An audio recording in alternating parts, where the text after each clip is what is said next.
എനിക്ക് വിളിച്ചാലും 600 കഴിയും. എങ്ങനെ അവസാനിക്കുമോ? അച്ഛാ മന്മതേട്ടൻ പറഞ്ഞേ കാറ് ബുക്ക് ചെയ്യാൻ പോകുമ്പോ ഏട്ടനെ കൂടെ വിളിക്കണമെന്ന്. കാറ് എന്നെ കൊണ്ടൊന്നും പറയിക്കണ്ട. ഇത്രയും നട്ടലില്ലാത്തൊരു തന്നെ എന്റെ ജീവിതത്തിൽ ഞാൻ കണ്ടിട്ടില്ല. ഇത് ചിണങ്ങാതെ അകത്തോട്ട് പടി. എന്താന്നേ തുടങ്ങിയില്ല രണ്ടും കൂടി വാർത്താനം പറയിപ്പിക്കാവുന്നുണ്ട്. എന്താ ശീതളായിട്ട് എന്താ നിങ്ങളുടെ പ്രശ്നം? അവൾക്ക് കാറുണ്ടാക്കി കൊടുക്കണോന്ന്. കാറ് എന്റെ ദൈവമേ, കല്യാണം ആലോചിച്ചപ്പോ തുടങ്ങിയതാ പ്രാക്ക് നേർച്ചേ. എങ്ങനെ പ്രാകാതിരിക്കൂടി? ഒരു നേരെ ചൊവ്വുള്ള ഒരു ബന്ധം ഞാൻ എങ്ങനെയെങ്കിലും ഉണ്ടാക്കി കൊടുക്കുമായിരുന്നു. ഒരു കുറച്ച് സമയം എനിക്ക് തന്നിരുന്നെങ്കിൽ. അതിന് മുമ്പേ പോയി കൊളത്തില്ലേ? എന്നാ എന്തായാലും പോയി കേറി ഇത്തിരി വകതിരിവുള്ള ഏതെങ്കിലും ഒരുത്തനെ. എങ്ങനെ തോന്നി എന്റെ പൊന്നുമോളെ നിനക്ക് ഈ കോന്തന്റെ പിന്നാലെ നടക്കാനായിട്ട്? അതെ, നിങ്ങളുടെ കയ്യിൽ കാശില്ലാന്ന് പറഞ്ഞ് കണ്ടി കണ്ട ചെറുക്കന്മാരെ കുറ്റം പറഞ്ഞാ പോരാ, എച്ചി കണക്കും പറഞ്ഞോണ്ടിരിക്കുക അവിടെ. ആടി ഞാൻ എച്ചി കണക്ക് പറയുന്നതാണ് ഇപ്പൊ പ്രശ്നം. ഒരു കാർ ചോദിച്ചാണോ നിങ്ങൾ കിടന്ന് കേൾപ്പിക്കുന്നത് മുഴുവൻ? ഒരു കാറ് ചോദിച്ചായിരുന്നോ? ഉറച്ചു വിടുന്ന കാറല്ല. നിങ്ങൾ ആർക്ക് വേണ്ടിയിട്ടാ ഈ സ്ഥലവും പറമ്പും എല്ലാം കെട്ടിപ്പിടിച്ചോണ്ടിരിക്കണ? ഒരു മോളല്ലേ ഉള്ളൂ, അവൾ അന്തസ്സായിട്ട് അങ്ങ് കെട്ടിച്ചു വിട്ടാൽ എന്താ നിങ്ങക്ക് കുഴപ്പം? അയ്യടാ, ഇപ്പൊ ഈ ഒരു മോൾക്ക് വേണ്ടിട്ട് ഞാൻ സമ്പാദിച്ചു മുഴുവൻ അങ്ങോട്ട് വിറ്റ് പെറുക്കി കൊടുത്തിട്ട് ഞാൻ വല്ല ആത്മഹത്യം ചെയ്തോട്ടെ? പിന്നെ മക്കളെ കെട്ടിച്ചു വിടുന്നത് എല്ലാരും ആത്മഹത്യയാണല്ലോ. നിങ്ങളെ പോലെയല്ലേ അപ്പുറത്തെ വീട്ടിലെ ഗോപാലൻ നായർ 3 പെമ്മക്കളെ നല്ല അന്തസ്സായിട്ട് കെട്ടിച്ചു വിട്ടല്ലോ. എങ്ങനെയാ? ഇന്ന് ഇവിടെ കൂടി കെട്ടിച്ചു വിടാൻ പറയടി. അവിടെ തന്നെ ഗോപാലൻ നായരല്ല. അല്ല, നിന്റെ വർത്താനം കേട്ടിട്ട് എനിക്ക് അങ്ങനെ തോന്നല്ല. എന്തെങ്കിലും പറഞ്ഞ ഉടനെ ഇറങ്ങിക്കോളും കുറെ മുട്ടായിരിക്കും ഞാനായിട്ട്. 2 കിടന്ന് മോങ്ങാതെ എനിക്ക് പൊയ്ക്കോ എന്റെ മുന്നിൽ നിന്നിട്ടാ. എടി, ഈ ബന്ധമായിട്ട് ഇവൻ വന്നപ്പോ ആദ്യം ഇവര് പറഞ്ഞെന്താ? ഇവര് വീട്ടുകാര് പറഞ്ഞെന്താ? ഞങ്ങൾക്ക് പെണ്ണിനെ മാത്രം മതി. പിന്നെ പറഞ്ഞു ഞങ്ങൾക്ക് കൈ നിറച്ച് ശ്രീധരം വേണോന്ന്. ശരി, അതും ആവട്ടെ. അതും കഴിഞ്ഞപ്പോ പറയണ അങ്ങനെ ഇങ്ങനെയൊന്നും കല്യാണം നടത്തരുതേ, ഞങ്ങൾക്ക് മാനക്കേടുണ്ടാക്കരുതേ. ഇപ്പൊ അതിന്റെ കണക്കും കൂട്ടിയിരിക്കാ ഞാൻ. ഇനിയിപ്പോ കാറുണ്ടാക്കി കൊണ്ടുവന്നിരിക്കണം എന്റെ. എനിക്ക് ഇപ്പോഴാ നിങ്ങളുടെ തനി സ്വഭാവം മനസ്സിലായത്. നിങ്ങൾ പെങ്കൊച്ചിനെ ദാനത്തിന് കെട്ടിച്ചു വിടാൻ വേണ്ടി ഇരിക്കായിരുന്നല്ലേ? അങ്ങനെ വല്ല ധർമ്മ കല്യാണം നടത്താൻ ഉദ്ദേശിക്കും. ഞാൻ ഇവിടെ കെട്ടി തൂങ്ങിച്ചോ. തള്ളനെ കൂടി വിളിച്ചോണ്ടായി. എന്നിട്ട് ഞാൻ പോയിട്ടാണ് നിനക്ക് ഇവിടെ ഒറ്റ കിടന്ന് സുഖിക്കാൻ. ശീതളേട്ട, ഒരു കാര്യം ഞാൻ പറഞ്ഞേക്കാം. അപ്പുറത്ത് ഗോപാലൻ നായർ നടത്തിയതിന്റെ ഇരട്ടി ഭംഗിയായിട്ട് നമ്മുടെ മോളുടെ കല്യാണം നടത്തണം. കല്യാണം ഒന്നേ ഉള്ളൂ. അങ്ങനെ വരട്ടെ, നിനക്ക് നാട്ടുകാരെ കല്യാണം കാണിക്കണം. അതെ എടി, അയാള് ഗൾഫുകാരനാ. അയാള് കല്യാണം കഴിപ്പിച്ചിട്ടുണ്ടെങ്കിൽ അതിനുള്ള പണം അയാളുടെ കയ്യിലുണ്ട്. ഞാനോ? നിങ്ങളെ ഞാനിവിടെ കെട്ടിയിട്ടേക്കായിരുന്നു ഗൾഫിൽ പോകാതിരിക്കാൻ വേണ്ടിട്ട്. അങ്ങനെ എന്നെ ഗൾഫിൽ വിട്ട് നീ ഇവിടെ കിടന്ന് സൂഹിക്കണ്ട. സൂഹിക്കണ്ടെങ്കിൽ വേണ്ട. ഞാനൊരു കാര്യം പറഞ്ഞേക്കാം. ഈ കല്യാണം എങ്ങനെയാണെങ്കിലും ആർഭാടായിട്ട് നടത്തണം. അതിനെന്താ വഴിന്ന് വെച്ചാൽ കണ്ടോ, നീ വന്നിരി അവിടെ ഇരുന്നാ ഈ ചെങ്ങ് പറഞ്ഞു. എന്റെ ദൈവമേ, 2-3 പെമ്മക്കളുള്ള തന്താര് എങ്ങനെ ജീവിച്ചിരിക്കണമെന്നാ ഞാൻ ആലോചിക്കണം. അതെ അതെ അതെ, ഞാൻ പറയണത് നിങ്ങൾ കേക്കി. നിങ്ങൾ പൈസ മാത്രം ഉണ്ടാക്കിയാൽ മതി, വേറെ ഒന്നിനെ കുറിച്ച് നിങ്ങൾ ആലോചിക്കേണ്ട. കല്യാണം ഞാൻ ഭംഗിയായിട്ട് നടത്തി തരും. ഞാനല്ലേ വെഡിങ് പ്ലാനർ. പിന്നെന്താണ്? ഓക്കെ ഓക്കെ ഓക്കെ, ശരി.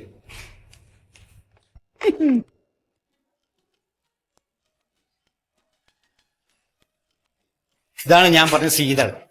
ഇദ്ദേഹത്തിന്റെ മകളുടെ കല്യാണം ഉണ്ട്. ഒന്ന് സാറ് വേണ്ട രീതിയിൽ ഒന്ന് ചെയ്തു. പിന്നെന്താ, ഇരിക്കട്ടെ. നമസ്കാരം. നമസ്കാരം. അപ്പോ പറയും സാറേ, ആരുടെയാണ് കല്യാണം? കല്യാണം എന്റെ മോളുടെ തന്നെയാണ്. അപ്പൊ അത് ഇങ്ങനെ എനിക്ക് ഇങ്ങനത്തെ സംവിധാനങ്ങളൊന്നും അറിയില്ലായിരുന്നു. ഇപ്പൊ രാഘവേട്ടൻ പറഞ്ഞപ്പോഴാണ് ഇങ്ങനെ ഒരു സംവിധാനം ഉണ്ടെന്നൊക്കെ അറിഞ്ഞത്. എന്നെ സംബന്ധിച്ചിടത്തോളം ഞാൻ അത്ര വലിയൊരു ബഡ്ജറ്റിലല്ല വന്നിട്ടുള്ളത്. ഞാൻ ഒരു ബാങ്ക് ഉദ്യോഗസ്ഥനാണ്. മോളുടെ കല്യാണം നടത്താൻ വേണ്ടിയിട്ട് നിങ്ങൾ ഒരിക്കലും വിഷമിക്കേണ്ട കാര്യമില്ല. ഞാൻ വെഡിങ് പ്ലാനറാണ്. നമ്മുടെ ബഡ്ജറ്റ് എന്താ വെച്ചാൽ ആ ബഡ്ജറ്റിനനുസരിച്ച് നമ്മൾ ഈ കല്യാണം നടത്താം. അതേ വേണ്ടു അല്ലേ? അതാ വേണ്ടു. എങ്ങനെയുണ്ട് ചെക്കന്റെ വീട്ടുകാര്? ചെക്കന്റെ വീട്ടുകാരുടെ ആ ഒരു ലെവൽ അനുസരിച്ചിട്ടൊന്നും നമുക്ക് എന്തായാലും സാധിക്കുമെന്ന് എനിക്ക് തോന്നണില്ല. കാരണം അതൊക്കെ അത്രയും വലിയൊരു ഹൈ ലെവലിലുള്ള രീതിയൊക്കെയാണ്. അതൊന്നും ഇപ്പൊ എന്നെ കൊണ്ട് പറ്റില്ല. എന്റെ പരിമിതിക്ക് അനുസരിച്ചുള്ളൊരു കല്യാണം, അതാണ് ഞാൻ ആഗ്രഹിക്കുന്നത്. അല്ല, ഞാനൊരു കാര്യം ചോദിക്കട്ടെ, ഏട്ടന് എത്ര കുട്ടികളാണ്? എനിക്കൊരു മോളാണ്. ഒരു മോളേ ഉള്ളൂ? മതിയല്ലോ. അയ്യോ, എന്നിട്ടാ നിങ്ങൾ ഇങ്ങനെ പിശുക്കാൻ നിൽക്കണത്? പിശുക്കല്ല അത്. നിങ്ങൾക്ക് അതെന്റെ കാര്യം മനസ്സിലാവാൻ. നിങ്ങളൊരു കാര്യം ചെയ്യും. എന്താണ് നിങ്ങളുടെ ബഡ്ജറ്റ്? അത് നിങ്ങൾ എന്നോട് പറയുക.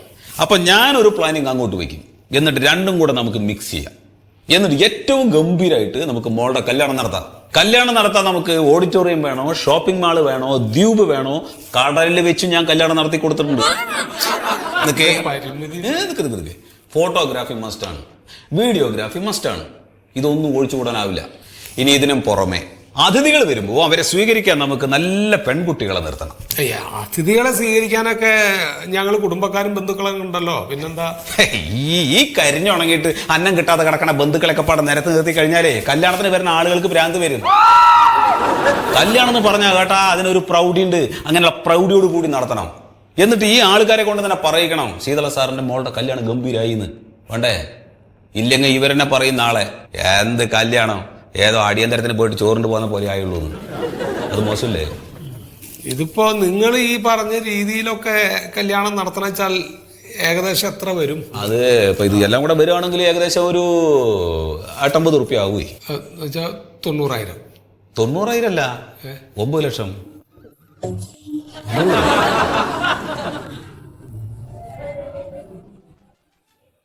ഞാൻ എന്നാല് കുടുംബക്കാരായിട്ടൊന്ന് ആലോചിച്ചിട്ടേ.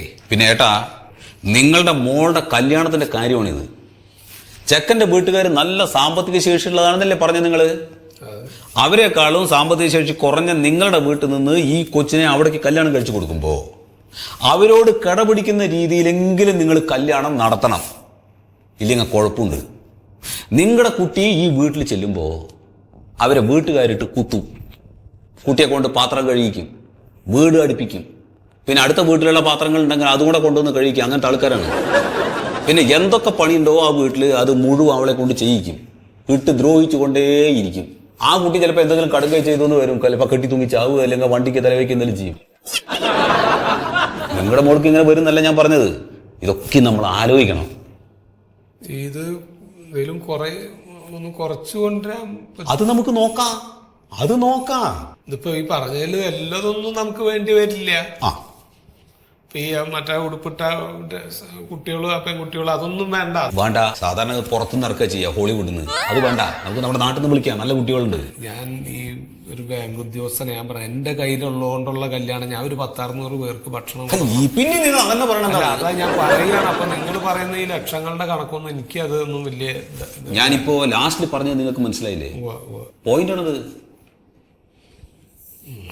ഞാൻ ഇന്നലെ വിളിച്ച് പറയും കേട്ടോളെ, കാരണം ഡേറ്റ് വേറെ ആളുകൾ ബുക്ക് ചെയ്യണ്ടേ. ഓ ആയിക്കോട്ടെ, ശരി.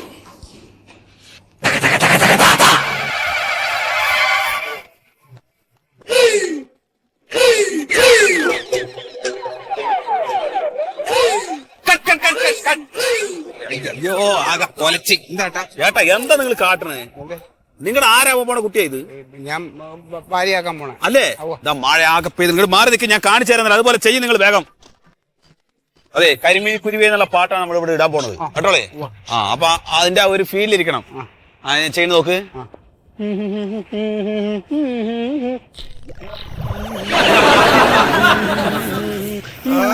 ഞാൻ ചെയ്തോളാം, എനിക്കറിയാം. അങ്ങനെ നോക്കി ചെയ്യേ, ഇല്ലാണ്ട് എന്താ നിങ്ങൾ കാട്ടുന്നത്? എനിക്ക്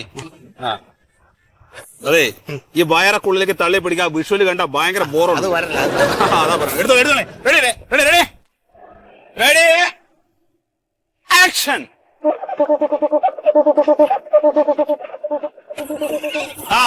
മതി. Okay, cut. റെഡി, എടുക്കാം. ആക്ഷൻ. എന്താണ് എന്ത് ചെയ്യണേട്ടാ? കുന്തം. നിങ്ങൾ നടന്നു വരും, രണ്ടുപേരും കൂടെ ചേർത്ത് പിടിച്ചിട്ടേ. ചേട്ടാ നനഞ്ഞ എനിക്ക് പനി വരും, കല്യാണത്തിന് ഇത് കുറച്ച് ദിവസമല്ലേ ഉള്ളൂ. അവന്റെ മോത്ത കുത്തി നോക്കണ കുറുക്ക വേണ്ട. നിങ്ങൾ നടന്നു വരേട്ടാ. എന്താ എങ്ങനെ നടക്കണം? ആ കായലോട് ചേർന്ന് ഇങ്ങോട്ട് വരേ. താഴെ പോവോ? താഴെ പോണം, പോട്ട്. എനിക്ക് പേടിയാവണം. നോക്ക്, എന്റെ നടത്തം നോക്ക്. എന്താ മോന്താണ് കടതൽ കുത്തിയ മാതിരിയാണ്. ഇതിപ്പോ എന്റെ പേര് പോണ പോലെ ഉണ്ടാവും. ഓക്കെ പോലെ നിങ്ങളുടെ തലക്കകത്ത് എന്താണ് ഏട്ടാ? അയ്യോ, നിങ്ങളുടെ ഭാര്യ ആവുമ്പോൾ കുട്ടിയല്ലേ? അപ്പൊ ഒന്ന് ചേർത്ത് പിടിച്ചിട്ട് ചിരിച്ചിട്ടൊക്കെ നടന്നു വരണ്ടേ? ഇരുട്ടി തുടങ്ങി. നമുക്കൊരു കാര്യം ചെയ്യാം, ഇപ്പൊ എടുത്ത ഒന്നും പതിയില്ല. അപ്പൊ എന്ത് ചെയ്യും? നമുക്ക് നാളെ വെളുപ്പിന് 5 മണിക്ക് ഷൂട്ട് സ്റ്റാർട്ട് ചെയ്യാം. നാളെ എന്തൊക്കെ എടുക്കണേ? നാളെ ഒരുപാട് സീക്വൻസുകൾ ഉണ്ട്. എല്ലാം കൂടെ ഇപ്പൊ പറഞ്ഞു കഴിഞ്ഞാലേ നിങ്ങൾ ആകെ കൺഫ്യൂഷൻ ആവും, ഒന്നും ചെയ്യാൻ പറ്റില്ല. അല്ലെങ്കിലേ ഒന്നും പറ്റുന്നില്ല. അതാണ് മിസ്റ്റർ മന്മഥൻ, നിങ്ങളുടെ സെലക്ഷൻ ഓക്കെ. താങ്ക് യു ഏട്ടാ. പക്ഷെ മോളുടെ കാര്യം കേട്ടപ്പോക. അപ്പൊ നമുക്ക് നാളെ കാണാം. ഓക്കെ,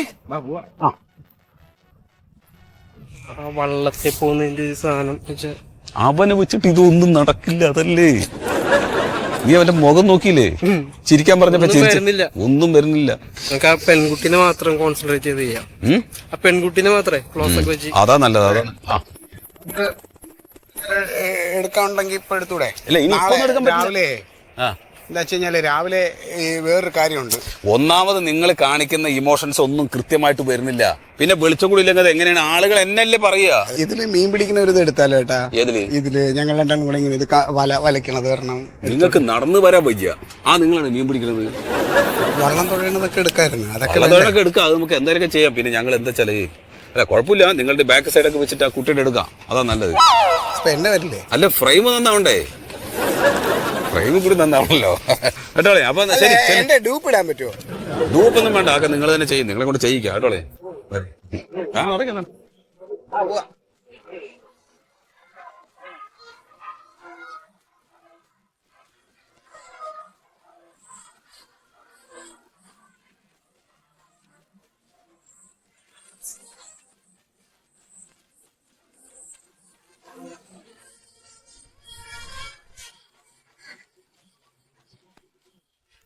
സമയം എത്രയും നോക്കിയോ?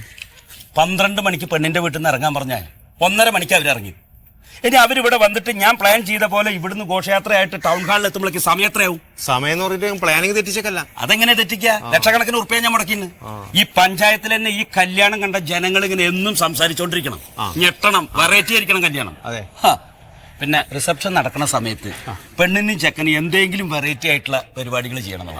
അത് വെറൈറ്റി പ്ലാൻ ചെയ്തിട്ടുണ്ട്. നമ്മൾ മലപ്പുറത്ത് ഇവന്റ് നടത്തി. അവിടെ ചെയ്തത് എന്താ വെച്ച് കഴിഞ്ഞാല് സ്റ്റേജിൽ ചെക്കനും പെണ്ണ് ഇരിക്കുന്ന സമയത്ത് ചെക്കന്റെ സുഹൃത്തുക്കളുടെ അടുത്തിൽ കോഴിമുട്ട കൈ കൊടുക്കുക, എന്നിട്ട് ഫോട്ടോ എടുക്കാൻ വിളിക്കുക, ഓരോരുത്തരും ഓരോന്ന് തലയിൽ വെച്ച് അടിക്കുക കോഴിമുട്ട. വളരെ നല്ല വെറൈറ്റി. അത് കണ്ടിട്ട് ആൾക്കാർ ചിരിക്കും. അത് ശരി. ഒരു വെറൈറ്റി ഇല്ല. അതല്ല സാധാരണ ഔട്ട് ഓഫ് ഫാഷൻ. നമുക്ക് ഒരു കാര്യം ചെയ്യാം.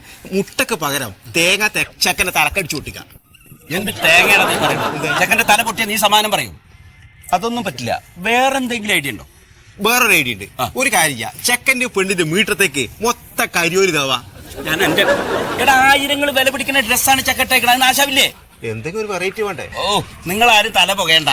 ഇതുവരെ ആരും കാണാത്തൊരു വെറൈറ്റി വേണമെന്നല്ലേ ഉള്ളൂ. അതെന്താ വേണ്ടെന്ന് അവിടെ ചെന്നിട്ട് ഞാൻ തീരുമാനിക്കാം.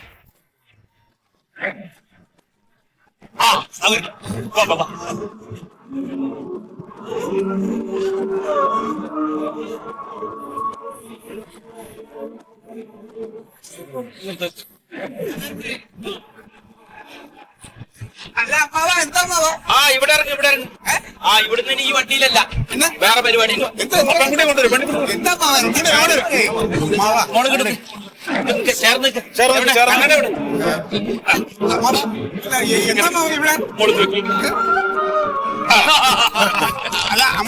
എന്തിനാ ഞങ്ങൾ ഇവിടെ ഇറക്കിയ? എടാ, ഇനി നമ്മൾ പോണത് ഈ കാറിലൊന്നല്ല. ഇനി പെണ്ണും ചെക്കനും പോകുന്നത് ബെൻസിലാണ്. സത്യം?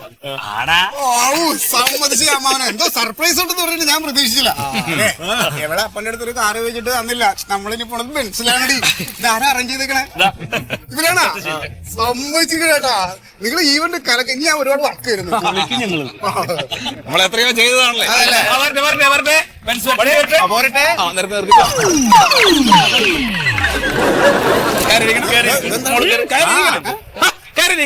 ഇത് കേറിയിരിക്കണ പറഞ്ഞ പോലെ ബെൻസ് എന്ന് പറഞ്ഞിട്ട് അല്ലാതെ കേറിയിരിക്കണ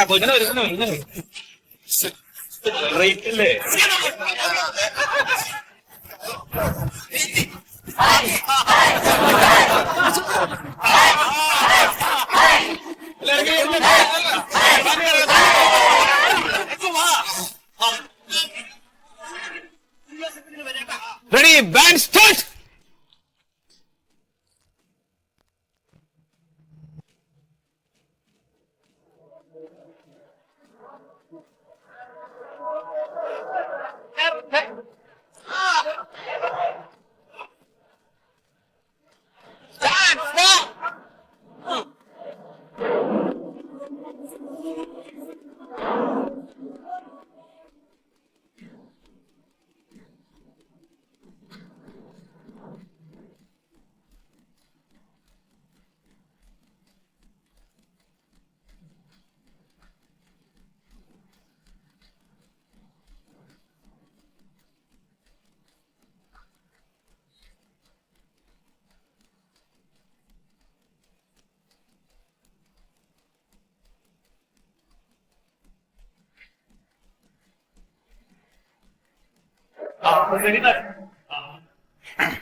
നാളത്തേക്ക് ഒരു പണി വന്നിക്കണ്. എന്താ സാർ? നാളെ ഒരു മന്ത്രി വരുന്നുണ്ട്. നമ്മളെ ബൈപ്പാസില് ഏതൊരു ആശുപത്രിയുടെ തറക്കല്ലിടലിട്ടാണ്. അപ്പൊ 10 പോലീസുകാരെ വിട്ടുകൊടുക്കണം എന്നാണ് പ്രൊട്ടസ്റ്റ്. 10 പേര് ഇവിടെ ഉണ്ടാവില്ല സാർ. ഇവിടെ ഇപ്പൊ എത്ര ആളുണ്ട് ഡ്യൂട്ടിയില്? ഇവിടെ ഞാൻ കൂടാതെ സുദേവനും രമേശും അല്ലേ ഉള്ളൂ. 3 ആളേ ഉള്ളൂ. 3 ആളേ ഉള്ളൂ. അപ്പൊ നാളെ 11 മണിയാകുമ്പോ നിങ്ങൾ 3 ആളുണ്ട് പോയിക്കോളി. ശരി സാർ. അപ്പൊ ഇവിടെ ഇപ്പൊ ആരുണ്ടാവൂടോ? സാറ് നേരത്തെ വന്നില്ലെങ്കിൽ ഇത് പൂട്ടിയിടേണ്ടി വരും. പോലീസ് സ്റ്റേഷനോ? അത് വേണ്ട, ഞാൻ നേരത്തെ വന്നോളാം. ശരി സാർ. കേട്ടോ, വരാന്നാവോ? Hello, police station. SI Moidu വേണം. ആരാണ്? എന്താ കാര്യം പറയും? ബ്ലോക്കോ? കല്യാണം? കല്യാണം വരുന്നതിന്റെ പേരിൽ റോഡ് ബ്ലോക്കായി. എവിടെയത്? 1 മണിക്കൂറായിക്കോട്ടെ. വരുന്നെങ്കിലും ഞാൻ ആളെ വിടാം.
ആരോട് ചോദിച്ചിട്ടാണ് റോട്ടിൽ കിടന്ന് തോന്നി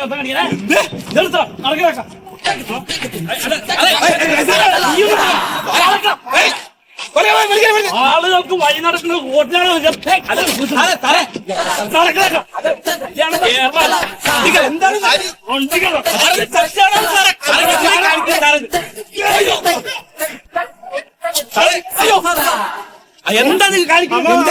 എന്താ എന്താ എന്താ നിങ്ങള് ചക്കന്റെ അമ്മാവനാ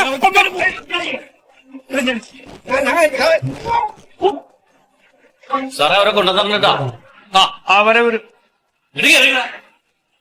വരണം വരണൊക്കെ ഇങ്ങനെ നീങ്ങ.